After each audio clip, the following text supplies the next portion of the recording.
Pronto. Na aula de hoje, nós vamos fazer uma mescla aí do nosso assunto, né? Então a gente falou bastante aí de teoria dos jogos, propriamente dito, e hoje a gente vai dar um enfoque em jogos eletrônicos e principalmente na interação deles com a educação, né? E aí a gente também pode analisar no aspecto de teoria dos jogos que existem uma série de incentivos, é, jogos cooperativos ou competitivos que fazem com que as pessoas utilizem jogos eletrônicos, né? Os jogos eles fazem parte da vida social, a gente aprende a jogar, a gente trabalha, a gente joga aí desde o mundo infantil, né, até a vida adulta, né? E eles também têm sido utilizados, além do lúdico, como instrumentos no mercado de trabalho, por conta das suas possibilidades para análise de dados, como simuladores para o treinamento de forças armadas, como mecanismo de treinamento. Então, o uso de jogos na vida das pessoas é algo bastante interessante, certo? Bem, então a gente pode dizer que jogar ele desenvolve uma série de atividades. Aí a gente tem leitura de imagens, resolução de problemas, antecipação de conhecimentos, raciocínio lógico aritmético, matemático. Então, a gente desenvolve atividades jogando e a forma como isso ocorre, por ser de uma forma lúdica, por não envolver uma certa obrigação, isso traz a gente a possibilidade de um maior estímulo, certo? Então nós temos um maior estímulo ao jogo, né? E é importante a gente frisar que até pouco tempo atrás a prática de jogar, esses conceitos foram melhor estruturados para a gente permitir como é que a compreensão e o uso dessas ferramentas elas se encaixam na resolução de problemas de forma sistemática. Como é que o uso do jogo ele agrega a gente? E aí a gente vai falar aqui de alguns pensadores. Guy Bruguère é um especialista em jogos e brinquedos na atualidade. Ele trata que o contexto social determina quais são as brincadeiras, os jogos escolhidos e a forma como eles são realizados, certo? E eles indicam que as crianças elas se baseiam na realidade imediata para criar um universo alternativo, né? Então, quando a gente joga, a gente cria algo que é fictício, né? A gente sabe que é de brincadeira, que é um faz de conta, e isso não tem necessariamente relação com o mundo real. Já o Walter Benjamin, que é um pensador da escola de Frankfurt, ele indica que a necessidade de crianças jogarem como forma de ensinar hábitos e práticas sociais do cotidiano. Então, pelo jogo, a criança vivencia experiências que sozinha não pode vivenciar, como, por exemplo, viajar sozinha para uma floresta em busca de tesouros perdidos. E regras básicas são trabalhadas, conceitos de boas maneiras, matemática básica, oralidade. Você pensar, por exemplo, que um jogo tipo Monopoly, o Banco Imobiliário, ele vai desenvolver uma certa educação financeira, por exemplo. Então, jogos, eles desenvolvem habilidades cognitivas. Essa é a ideia que os pensadores trazem, né? Então, quando a gente fala do jogo, a gente fala que o ato de jogar pode e deve permear a vida cotidiana. Isso propicia experiências que extrapolam a nossa realidade imediata, tanto de crianças, quanto de jovens, quanto de adultos, e podem proporcionar a busca de soluções de problemas, a realização de dinâmicas, para enfrentamento de dificuldades. No caso de jogos cooperativos, a gente analisou jogos jogos cooperativos, em teoria dos jogos propriamente dita, né?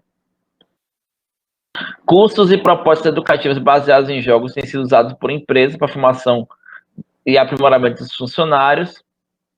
E essas práticas são extremamente enriquecedoras, pois a prática de jogos trabalha habilidades requisitadas na empresa, como busca de soluções, através de iniciativas próprias, o trabalho em equipe, o raciocínio lógico aguçado. Então, utilizar jogos é algo interessante.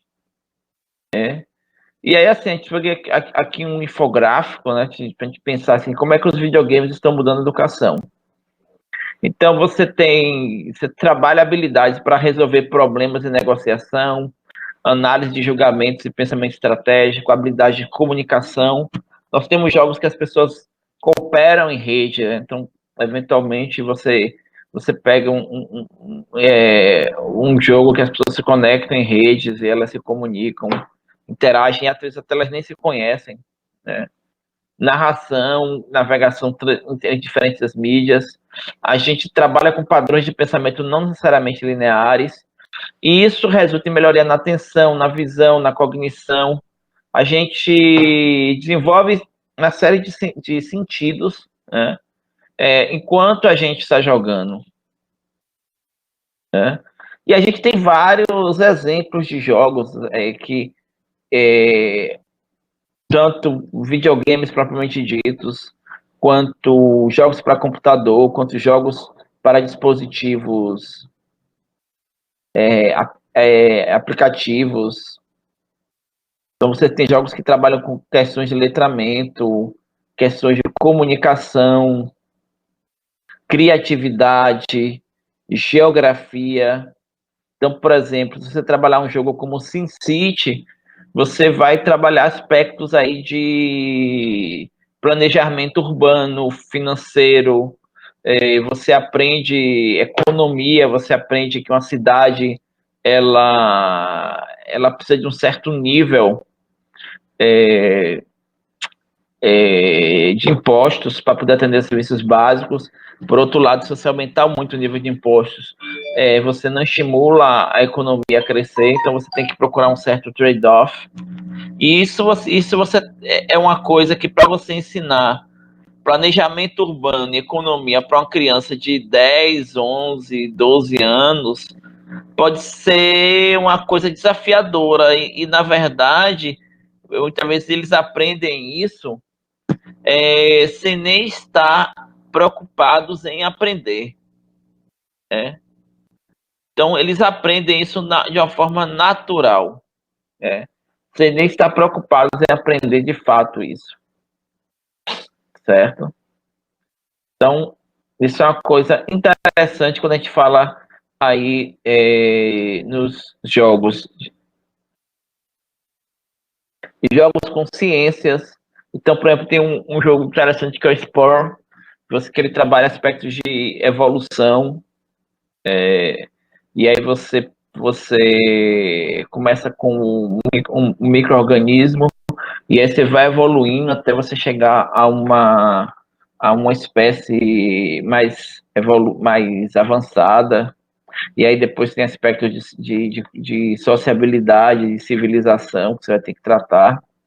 Matemática, em alguns jogos você não trabalha com aspectos matemáticos, lógica. Por exemplo, um jogo como Tetris, você tem que estabelecer encaixes geométricos, história, jogos como Civilization, Age of Mythology, Map of the World, até mesmo Carmen Sandiego, que é um jogo bem antigo. Então você acaba se envolvendo em história, geografia. E aqui eu trouxe um exemplo interessante, um jogo que eu já conheci há algum tempo. Vocês conhecem um jogo chamado Plague Inc?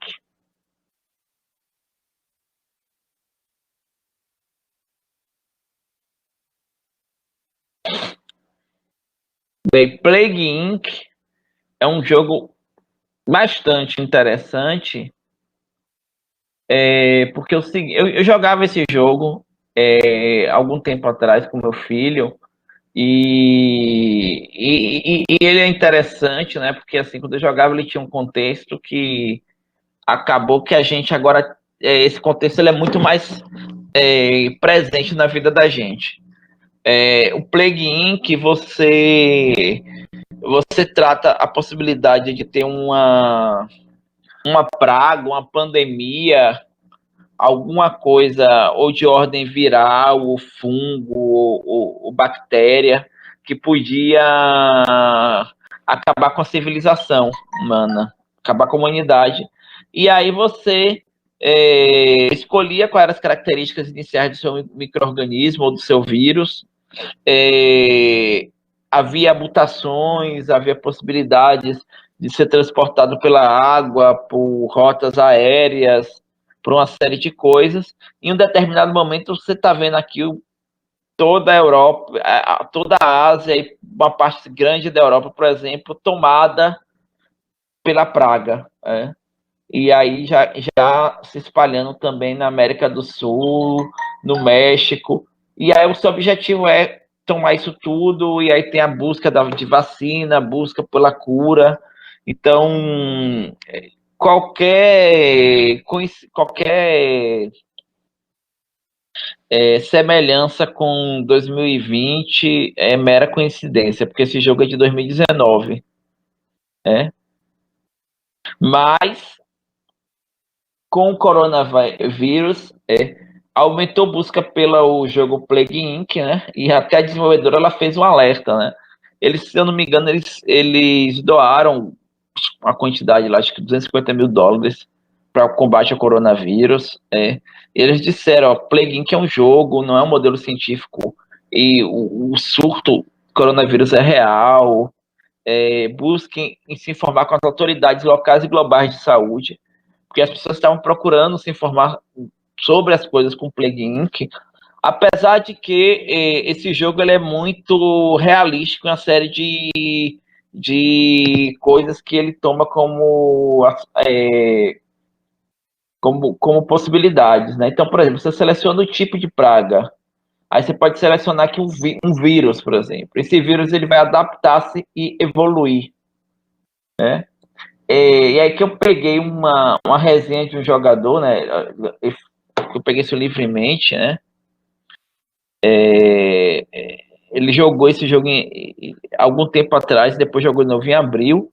Diz que é realista, é educativo, porque ele trabalha com aspectos de biologia, geologia, geografia,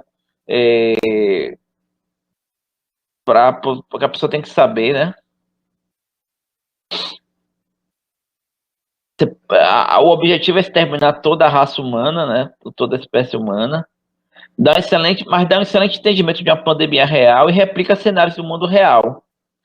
Inclusive com coisas nas últimas versões do jogo, ele incorpora coisas como, por exemplo, fake news.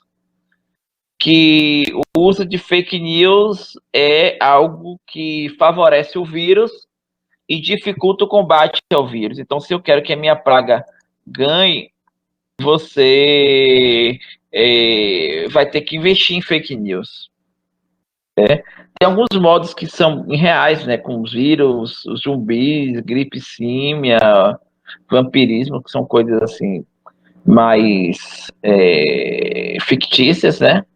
Mas você, em geral, você trabalha com vírus, bactérias, vermes, fungos.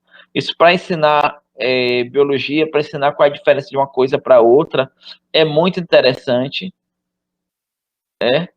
Em 2020, seu sonho de fazer parte de um jogo se torna realidade, porque o jogo que a gente está jogando é justamente esse, né? Esperando que quem esteja jogando esse jogo do lado de lá não ganhe da gente.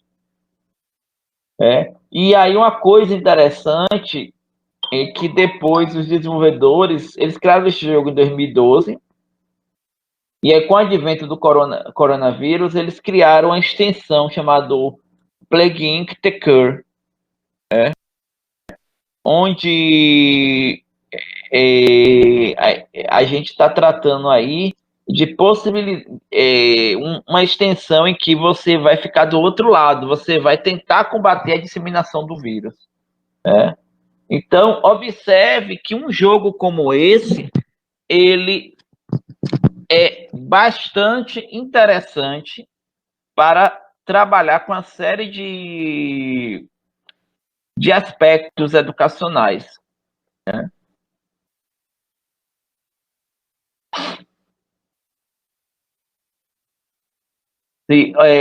Aí nós temos assim, e aqui alguns outros fatores estatísticos. O aumento de quase 50% das respostas corretas por alunos que aprenderam por meio de jogos digitais. Jogos de matar e morrer. Eles podem melhorar a visão periférica, a habilidade de ver objetos na sombra, aqueles jogos violentos, né? E aí é interessante que eu estava vendo algumas pesquisas que indicam que não necessariamente jogos violentos eles fazem os usuários deles se tornarem violentos. Né? Então,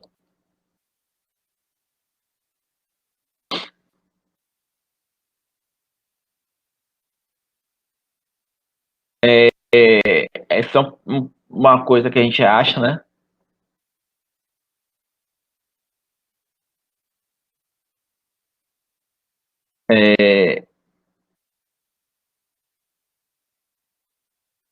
Mas isso não necessariamente é verdade.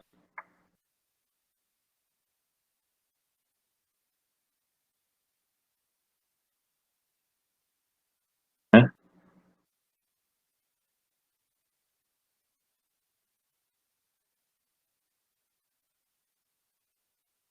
Né? É uma coisa. Tem um estudo da Universidade de Oxford que mostra isso.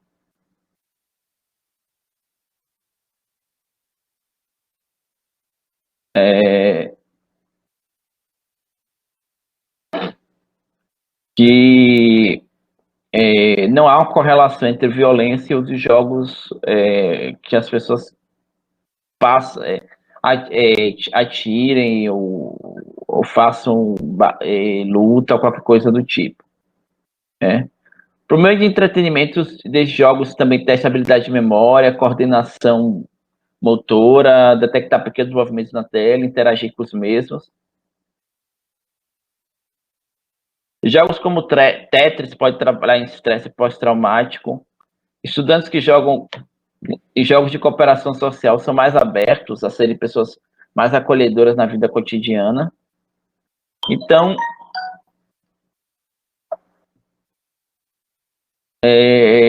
nós temos aí várias coisas interessantes com relação a jogos, né?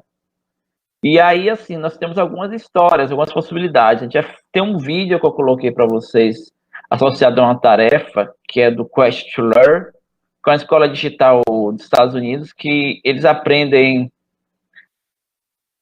matemática, linguagens e habilidades interpretando agentes de viagem em um mundo fictício. Então, eles têm algumas tarefas e eles têm que, através dessas tarefas, eles aprendem uma série de habilidades. Tem aqui Oregon Trail, um jogo de RPG utilizado em educação. Vocês conhecem a ideia de jogos de RPG? Jogos de RPG são muito interessantes. Você tem um personagem, e aí você tem um quest, uma trilha de algumas coisas que você tem que fazer, e há uma interação ou com outros personagens, outros colegas humanos, ou em jogos eletrônicos com uma série de outros personagens. Né? E aí você tem possibilidades de jogos para desenvolvimento de projetos, jogos para interação social, inclusive os videogames para serem usados para conscientizar sobre o uso sobre o cyberbullying. Então você pode ter várias estratégias interessantes com relação a jogos. Eu coloquei aqui uma referência, né? Esse infográfico, ele é de um curso de educação na cultura digital do MEC, né? Uma parte do material que a gente trouxe desse curso. Então, jogos digitais, eles podem trazer ganhos reais, para a educação, pode atrelar aprendizado e treinamento de uma forma rica. Ainda existem dúvidas sobre alguns jogos digitais podem ter em crianças e adolescentes, como estímulo à violência e à competição, né? Existem fatores positivos que justificam seu uso na educação. E aqui, assim, a gente vai falar aqui de algumas abordagens em diferentes níveis.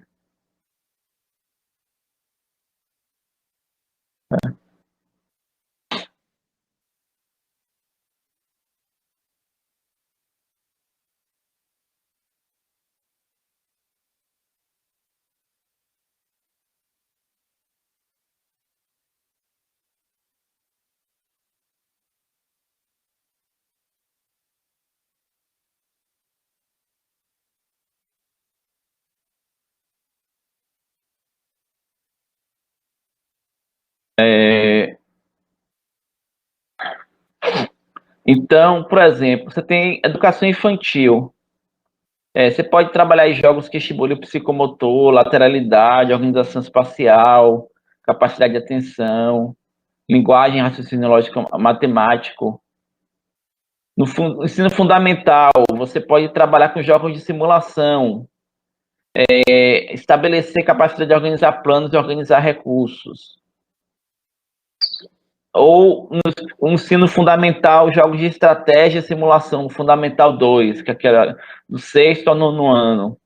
E no ensino médio, você trabalhar com jogos de raciocínio e capacidade de avaliar hipóteses e planejar estratégias.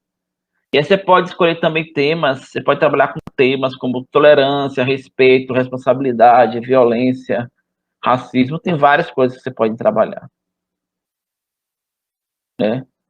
E aqui é uma opinião aqui de um pesquisador, Francisco Tupi, também tem um vídeo dele falando, né, que videogames são instrumentos que precisam ser reconhecidos como tal para compreender o funcionamento.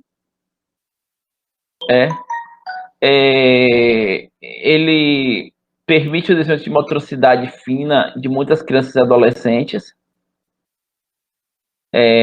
A motricidade fina, isso é interessante. Inclusive, se eu não me engano, tinha não sei se, um programa se não me engano, do governo americano que recrutava pilotos de drone a partir de jogadores de videogames. Que eram pessoas. Então, não foi do exército da RAF, da Força Aérea Britânica. Eles recrutam jogadores de gamer, né? Jogadores de videogame. Eles escolhiam essas pessoas fizeram um programa para selecionar possíveis pilotos a partir daí, né? As habilidades de motricidade fina que se desenvolvem são as mesmas, tanto para os pilotos quanto para os gamers, e isso é uma coisa que você vai verificar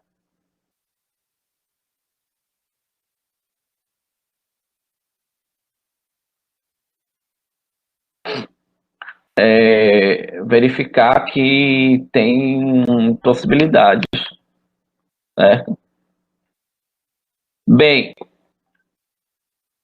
os jogos digitais desempenham um papel fundamental na aprendizagem de crianças e adolescentes, estimula a busca de conhecimentos e saberes, é usado no aprendizado, em tecnologias, de formas inventivas.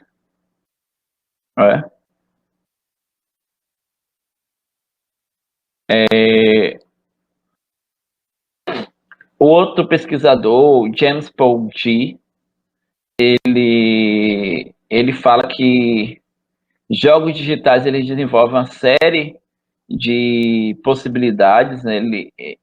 Ao contrário do ensino tradicional, o ato de jogar não pune jogadores, ensina, pois você tem o erro e você tem a possibilidade de um recomeço, então tem várias possibilidades assim, interessantes. né? E assim, eu quero introduzir a partir daí os aspectos de gamificação, né? Então, aplicar elementos de jogo em ambientes não lúdicos pode transformar o que, em princípio, seria uma tarefa enfadonha em uma atividade divertida. Isso pode gerar engajamento de usuário. Então, a aplicação desse conceito na área de educação tem sido apresentada por algumas pesquisas, né?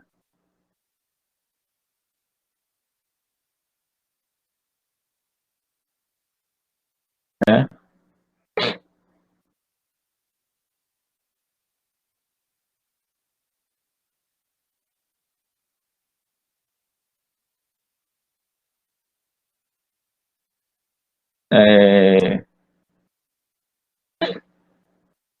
então, isso faz, as pesquisas têm mostrado que você gamificar, você pegar uma atividade do dia a dia e transformar essa atividade num jogo. Como é que seria transformar essa atividade num jogo? Você estabelecer regras que colocam algum pequeno incentivo, alguma estratégia de reconhecimento de pequenas tarefas, alguma coisa que você colabore, ajude as pessoas a realizar os objetivos que você tem. Por exemplo, no TripAdvisor, você pode. O TripAdvisor ele funciona na ideia de que você entra, você quer ir para algum destino, você pesquisa aquele destino e aí você vê quais são as opiniões sobre os hotéis, sobre os restaurantes, sobre os lugares, né? Bem, você vai no TripAdvisor atrás disso, mas alguém colocou aqueles dados lá. E como é que as pessoas são estimuladas a colocar aqueles dados lá? É, tem pequenos reconhecimentos na comunidade. Então, se você coloca várias revisões, você ganha selos, se as suas revisões são vistas como úteis, ele vai te ranqueando, ó, você é um usuário importante naquela comunidade. Isso, na verdade, não é absolutamente nada, mas com esse ranqueamento você tem um estímulo maior a cooperar, né? Mesma coisa quando a gente fala de Waze e que as pessoas colaboram, elas vencem isso como um usuário melhor e tal. Então, o potencial que pode apresentar isso é interessante, né? Então, a gente pode utilizar a gamificação, por exemplo, para fazer com que usuários cooperem numa rede social ou num site como o TripAdvisor para trazer informações relevantes para os outros usuários daquela comunidade. Mas eu posso também usar gamificação para estimular colaboradores, empregados de uma organização a realizar algumas tarefas mais enfadonhas ou que alguém precise realmente estar mais à frente. Então, e eu também posso usar a gamificação, por exemplo, no processo educativo. Né? Eu posso ter mecanismos que privilegiem, que façam as coisas acontecerem nesses processos educativos. Né? Então, esse conceito de gamificação ele surgiu em 2008, ganhou popularidade a partir de 2010. Então, muitas práticas gamificadas elas já eram utilizadas antes desse período em diversos ambientes. Então, por exemplo, a escola Quest to Learn, os alunos são engajados em atividades lúdicas que envolvem a resolução de tarefas, como um quest, como um desafio de um jogo. Isso normalmente vai demandar trabalhos em grupos, como uma forma de engajar os alunos na solução dos problemas. E se você resolve um certo desafio, você desbloqueia outros desafios. E aí você vai descobrindo nessa medida que você vai avançando. E isso cria um certo senso de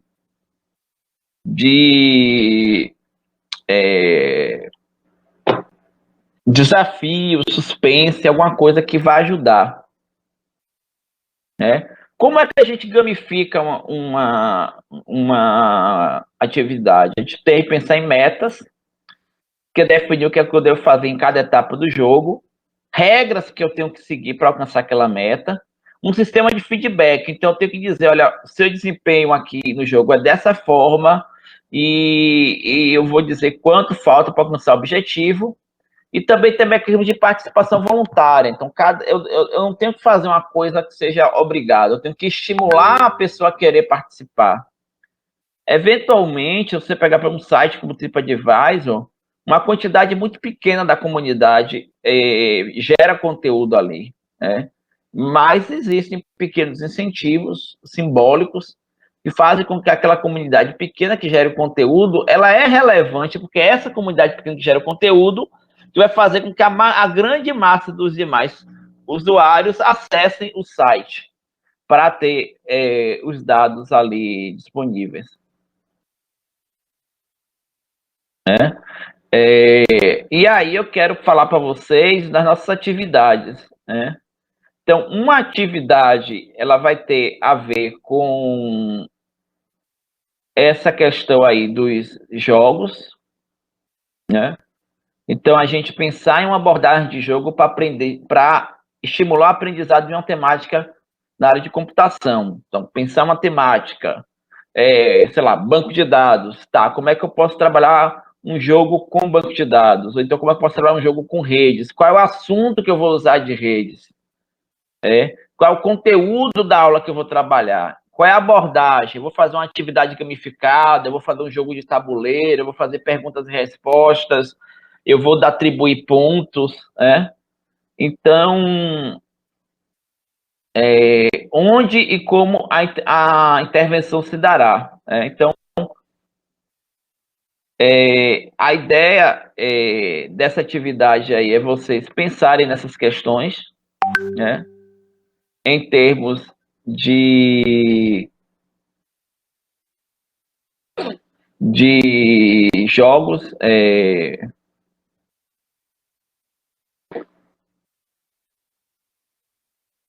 Então, a gente pensar nessas questões aí de jogos, né? E a gente vai tratar disso aqui um pouco mais calmo agora, ok? Fecha essa parte aí da gravação.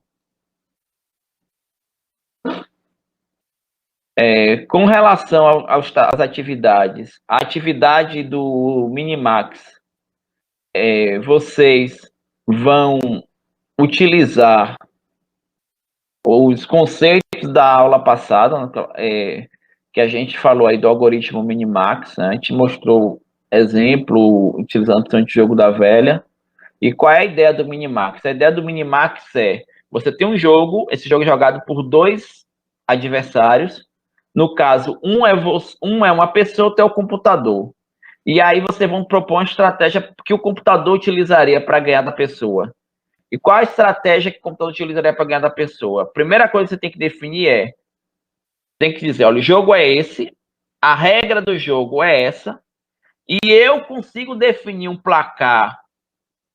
Não é programando, você vai dizer, fazer uma descrição. O jogo, eu vou usar, por exemplo, o jogo de damas. No jogo de damas, eu vou utilizar como métrica para saber se uma jogada é melhor que a outra. Por exemplo, peças capturadas. Então, o jogador que. Então, se eu capturo todas as peças do meu adversário, eu tenho um saldo positivo. Se ele captura todas as peças minhas, ele tem um saldo. Ele tem o maior saldo, no caso, negativo para mim, né? Positivo para ele, negativo para mim. Então eu posso dizer, é a diferença entre as peças capturadas minhas com as do adversário, por exemplo. Um placar, um texto descritivo, exatamente. E aí eu vou dar conta de como é que eu vou fazer o cálculo para aplicar o Minimax. Então, por exemplo, se eu trabalhar com o jogo como o jogo da velha, eu posso gerar todas as possibilidades, porque a quantidade de possibilidades é pequena, certo? Para a gente trabalhar com exemplo de absurdo, que não é o caso, se você usasse um jogo como xadrez, não daria para você dizer, olha, eu vou analisar todas as possibilidades, porque a quantidade de possibilidades é muito grande, certo? Então, pensem assim, olha, quantas possibilidades eu vou analisar? Eu posso analisar uma quantidade limitada de possibilidades, talvez 1 milhão de possibilidades. Então, se eu tiver um jogo que cada rodada dê 10 possibilidades, então na primeira rodada eu tenho 10. Na segunda, para cada uma dessas 10 possibilidades, eu tenho 10. Então, eu vou ter 10 vezes 10, 100. Na terceira, 10 vezes 10 vezes 10, 1000. Na quarta, 10 vezes 10 vezes 10, 10.000. Então, eu tenho, até aquele momento ali, uma quantidade limitada de possibilidades, uma soma de possibilidades que não vai me fazer, por exemplo, se eu precisar de 50 rodadas para frente, vai gerar um número de possibilidades que eu tenho que analisar que seja muito grande, certo? Então, pensem que vocês vão ter que analisar uma quantidade de possibilidades limitada, sei lá, 1 milhão de possibilidades. Porque um computador que você vai ter que analisar 1 bilhão de possibilidades não é algo factível, certo? Então, não é algo factível. Então, eu sugiro que vocês trabalhem dessa forma, certo? A outra atividade, então essa atividade do Minimax é uma atividade descritiva, em que vocês vão, a partir do entendimento que vocês tiveram de teoria dos jogos, do uso do Minimax, vão pensar como usar o Minimax no jogo, certo? A segunda atividade é uma atividade focada para a gamificação. E aí, nessa atividade da gamificação, tem um vídeo muito interessante que ele mostra. Você tem que descrever quantas possibilidades o jogo no Minimax ele gera. Gente, vamos por partes. Se vocês leem a especificação, vocês não têm que desenvolver nada, vocês não vão ter que gerar código, vocês vão ter um texto descritivo. O que é que eu quero no texto descritivo? Qual é o jogo? É bom vocês explicarem a regra do jogo, certo? E aí vocês dizerem, eu vou calcular o placar desta forma e eu vou calcular o placar ou até o estado final do jogo ou até um número tal de rodadas, porque se eu calcular um número de, sei lá, 20 rodadas, eu vou gerar uma quantidade de estados possíveis, sei lá, 1 milhão de estados. Então é razoável, eu só posso andar até lá, porque eu não posso calcular 50 rodadas, porque eu acho que meu computador não vai aguentar. Então, vocês pensarem uma proposta de aplicação do Minimax em um jogo. É um trabalho textual. Basicamente isso. É um trabalho textual. Certo? Essa é a primeira proposta. A segunda proposta, o segundo trabalho, é um trabalho de gamificação. Certo? E qual é a ideia do trabalho de gamificação? O trabalho de gamificação, a ideia Rogério, a ideia do trabalho do Minimax é eu vou propor o uso do Minimax em um jogo. Então eu tenho que falar um pouco desse jogo, dizer o jogo é esse, a regra do jogo é essa. Um jogo de tabuleiro, por exemplo, que joga em 2 jogadores, certo? Que você consiga ter uma forma objetiva de dizer quem está à frente no jogo ou não. E essa forma pode ser 2 opções. A primeira opção é, se você, em poucas rodadas, chega no estado final do jogo, você pode, a partir do estado final, usando o Minimax, saber qual caminho você percorre. Se você, com uma quantidade de rodadas razoável, não chega no estado final do jogo, aí você pode dizer, não, eu vou trabalhar aí com uma quantidade de rodadas limitada, e eu vou usar como mecanismo de avaliação se a jogada é melhor que a outra, alguma métrica do tipo, se estiver trabalhando com jogo de damas, eu posso usar uma métrica saldo de peças capturadas. Então, se eu capturei 3 peças e eu tive 4 peças capturadas, meu saldo é -1.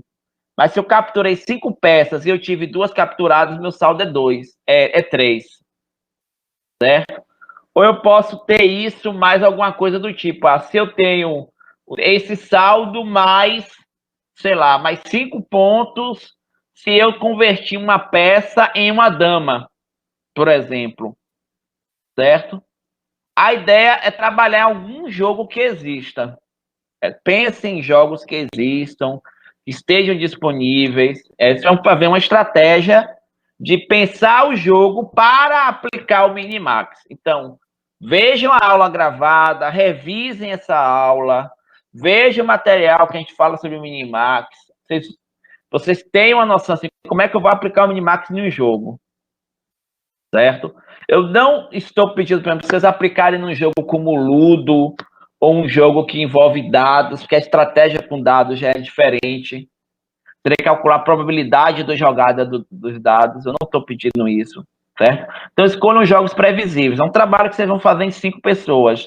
Dama, dominó, jogo da velha, beleza. Só não jogo da velha, porque a gente já trabalhou como exemplo, porque é algo muito batido na internet, então não tem muita graça para a gente trabalhar, certo? Primeira atividade é essa. A segunda atividade um quiz, Luan, eu acho que não seria válido porque ele não tem as características de um jogo contra um adversário. E o Minimax ele é focado em jogos contra adversários. Você tem eu contra outra pessoa, ou eu contra um outro jogador, um outro computador. A outra atividade que eu quero que vocês também façam, certo? É a seguinte: você é um licenciando, você vai apresentar uma abordagem de gamificação para uma temática na área de computação.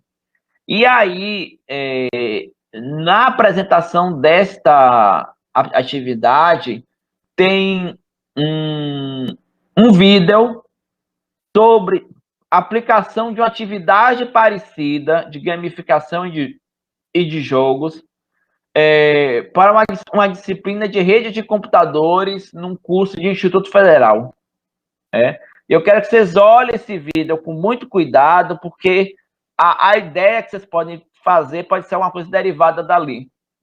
Obviamente que eu espero que vocês não façam nada com rede de computadores, com aquele exemplo que está ali especificamente, mas podem trabalhar com outros exemplos. Aí vocês podem trabalhar pensando em quiz, pensando em uma atividade, em atividades que você faça associações com arquitetura de computadores, faça associações de elementos dos computadores. Pensem, exerçam a criatividade de vocês. É uma atividade gamificada? Quais são as regras dessa atividade? Como é que eu recompenso? Como é que eu dou feedback? Como é que eu estimulo as pessoas a trabalhar com isso? Certo? E aí eu vou fazer uma coisa, porque eu sei que vocês...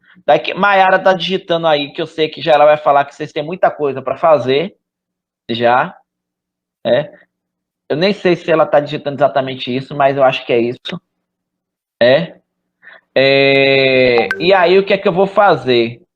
Eu vou fazer o seguinte: nós temos que fazer, fazemos tipicamente 3 atividades no curso, certo? Vocês têm que fazer essa atividade em grupos de 5 pessoas. Vocês vão poder escolher entre fazer a atividade da gamificação, fazer a atividade do Minimax. Não era isso, mas já falou, facilita. E aí eu vou colocar como a terceira atividade um questionário que eu tenho também feito sobre a área sobre os assuntos abordados em jogos.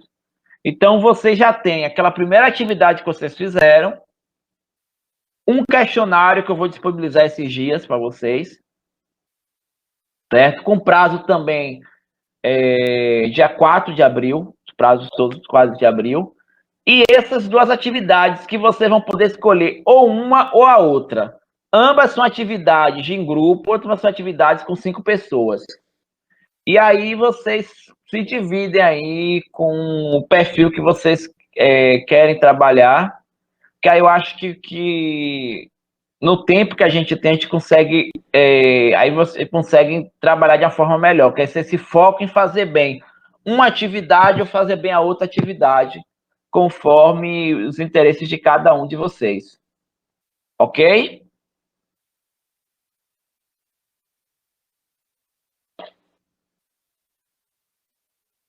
Certo? Vocês têm alguma dúvida sobre isso? Ambas as atividades, eu tô pedindo um texto e eu vou pedir também que vocês façam um vídeo sucinto de 5 minutos explicando o trabalho de vocês, certo? Então ambas as atividades vocês têm que fazer uma apresentação explicando o trabalho de vocês, exatamente, né? O vídeo, ele não precisa ser com todos, obviamente, com todos os membros da equipe. Vocês podem escolher uma pessoa para apresentar. Vocês podem fazer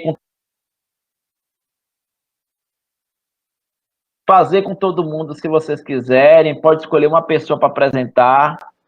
Pode ser só tele e áudio, não precisa aparecer, Rogel, certo? Mas eu quero que vocês falem, olha, a nossa ideia foi essa, foi aquilo outro. Isso desenvolve a expressão de vocês e facilita também a minha correção, né? Porque aí eu vou ter um contexto para analisar além somente do texto, certo? Então, em ambos os casos, vocês têm que fazer um videozinho sobre um vídeo e slides. Os slides explicando. Então, a descrição textual é na forma de slides. Eu não quero nada muito formal, nada muito engessado. Nenhum nem no outro caso, certo? E na próxima.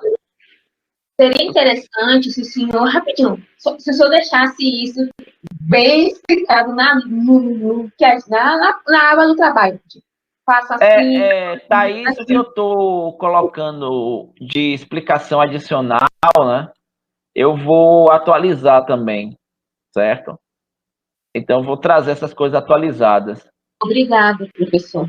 certo? E aí também tem, obviamente, tem esse vídeo também que vai estar disponível para vocês. Na próxima aula, eu vou fazer um fechamento da disciplina, mas uma coisa que seria interessante, que eu estou me programando fazendo nesse fechamento da disciplina, é uma prévia. Então, gostaria que vocês trouxessem ideias dos trabalhos de vocês. A gente ouvir vocês, né? Assim, olha, o meu trabalho está desse jeito, meu trabalho estou propondo isso, estou propondo aquilo outro, porque aí você já tem uma primeira devolutiva. Não é obrigatório essa apresentação, mas ela é interessante, porque com essa primeira devolutiva vocês já meio que direcionam algumas coisas, certo? Exatamente, o questionário e a opção Minimax ou gamificação, isso aí vai ficar claro, certo? É uma coisa ou a outra. E aí eu faço esse fechamento aí com vocês, certo? Certo, gente? Tem alguma dúvida, alguma outra questão?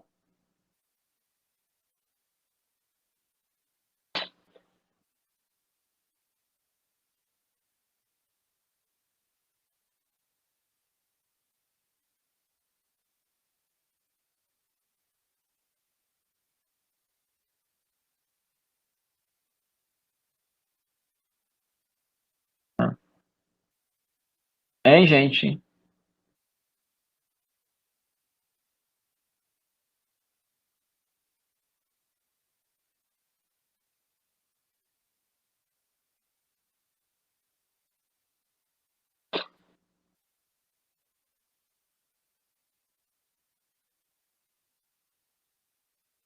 Mais alguma questão que vocês queiram tratar?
Hein?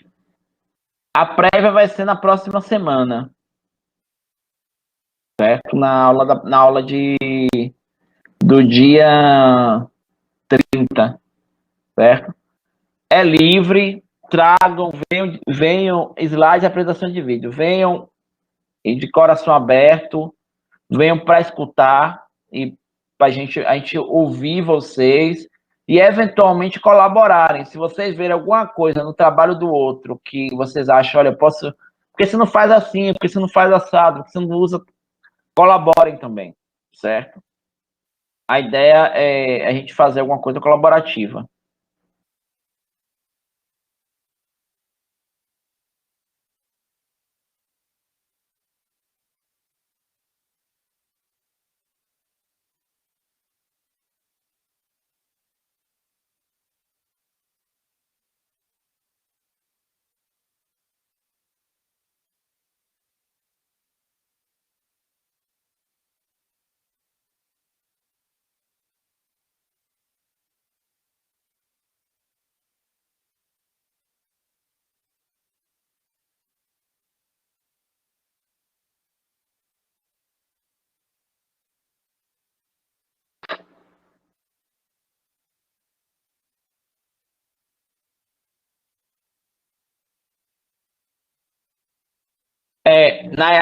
Maiara, no dia 30, eu quero que vocês tragam, né, as ideias, as sugestões, né? Inclusive, aqui, essas salas estão todas configuradas para vocês usarem o áudio quando vocês quiserem. Então, se vocês puderem falarem, fica até melhor, né? Eu prefiro, apesar de eu sei que vocês, até por costume, porque normalmente as aulas ficam mais fechadas, né? Vocês falam mais pelo chat, mas a gente ouvindo, a gente interage mais rapidamente. Aí fica melhor para a gente ouvir, ok? Bem, Wilson, não se preocupe com atrasos, né? Eu, inclusive, eu não vou penalizar ninguém por atraso, né? Assim, eu tenho só uma limitação de fechamento de notas, e aí realmente eu preciso que no dia 4 a gente feche as notas, né? Mas então vocês entreguem o que vocês têm para entregar, né? Mas fora isso, o que está ali é só como uma referência para vocês se organizarem, certo? O professor, boa noite. Boa noite. Nicolas aqui. Fiz uma pergunta no chat. Eu já faço parte de um grupo de estudos que nós somos em 6 ao todo. A gente pode continuar juntos nesse trabalho ou realmente tem que ser em 5 mesmo? Assim, eu não vejo sentido de desfazer um grupo assim que já está feito. Então, assim, entre 5 e 6 não tem problema. Eu, inclusive, vou atualizar isso no, no documento. Não vejo maiores problemas com relação a isso, não. Certo? Muito obrigado, professor. Que aí, senão, vocês quebram, enfim.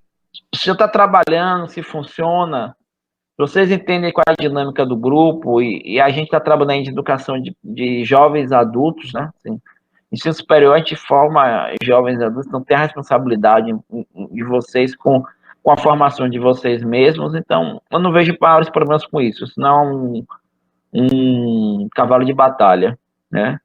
Como não é cavalo de batalha qualquer coisa, eu assumo que vocês são responsáveis em correr atrás do melhor para a educação de vocês, ok? Mais alguma dúvida, mais alguma questão?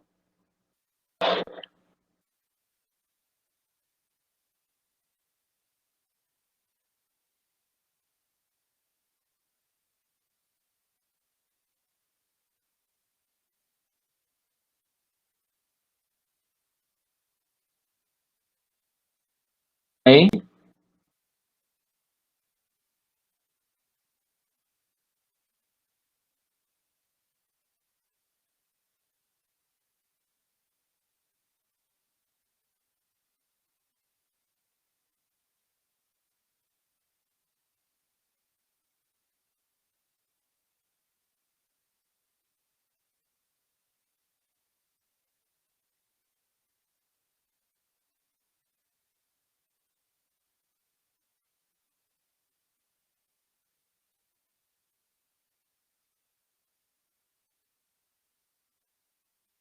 Mais alguma questão, gente? Tá tudo ok?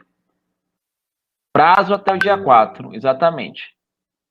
Então, gente, então foi terminando a aula por hoje e nos encontramos novamente na próxima semana. Se vocês quiserem, podem mandar mensagem no Moodle, podem me contactar e a gente vai interagindo, certo?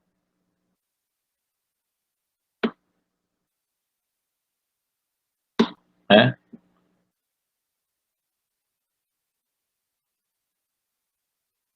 A ideia é a gente tentar trazer para vocês um pouco do universo de jogos, de forma lato, de teoria dos jogos, mas também trouxe um pouco de motivações aí de gamificação, jogos eletrônicos, outras questões, porque eu acho que isso é interessante também aí para a formação de vocês aí, licenciandos em computação.